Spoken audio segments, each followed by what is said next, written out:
We head to North Carolina because North Carolina has been so vulnerable over the past couple of days, specifically in Buxton, North Carolina. This video taken Tuesday after coastal flooding brought property damage to Buxton homes.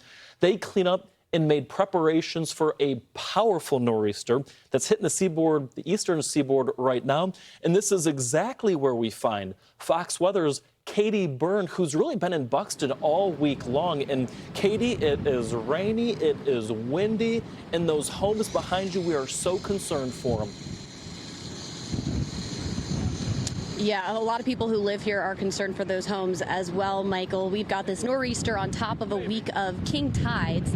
It's really just a recipe for trouble for this coastline that's already vulnerable after being battered by rough waves for weeks now. When you look behind me, you can see this greenhouse now has X-brace pilings underneath it. That's new. We were here last week when this house was actually rocked by the house next door coming down. That was one of 9 houses that have collapsed from these rough waves here along the Outer Banks. And now locals and the owners of these homes, many of them vacation homes, are concerned about what this community could look like once this storm moves out. We're just arriving to Buxton as we got here. Look who we ran into, none other than Fox Weather's exclusive storm tracker, Mark Sutter. Tell us what you're doing here. Well, we're doing what I've been doing for about 20 years now, but for a coastal storm, not a hurricane. No hurricane landfalls this year, but we're dealing with this in Buxton, North Carolina, putting up some cameras to monitor everything over the next couple of days. These coming high tide cycles, Katie, could be pretty bad for these houses, and we want to be able to watch them and see what happens, and these cameras will do just that. Yeah.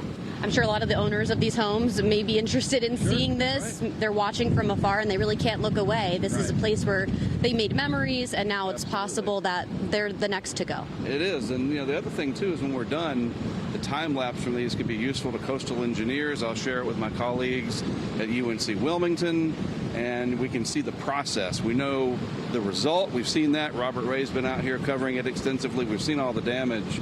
But how does it happen? What's that process beyond the news factor where we can see it live and everybody wants to see it live? There is a scientific element to this later that we can use via time lapse, and that's important too. Yeah, I'm sure that'll be very helpful for a lot of different reasons. You're also somewhat of a local to this area. Yes. North Carolina native, born in Durham, grew up on the Outer Banks, and in fact my daughter's going to get married right here in Buxton, maybe in 26 or 27. Wow.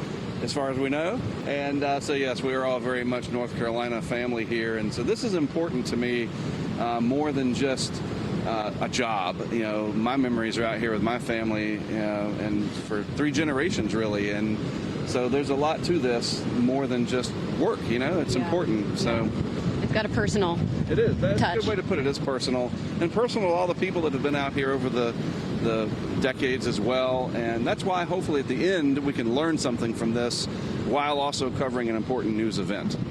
Absolutely. Thank you so much, Mark. Thanks for being here. We'll keep an eye on these cameras. Yeah. They'll do a good job. They're setting these cameras up to watch the houses here, of course, and this greenhouse behind us. So these are the houses that were once oceanfront. Now many of those houses that were in that same row have collapsed, and the concern is that more could fall from another round of rough waves from this nor'easter, Michael. Katie, the imagery behind you is unbelievable to see. It seems as if those homes are literally like standing on toothpicks. We have the next high tide cycle, as you know, at 2:39 p.m. in Buxton. Katie, we're going to check back in with you in just a moment because I want to definitely do a deep dive into what you're seeing and what we could see in the hours to come.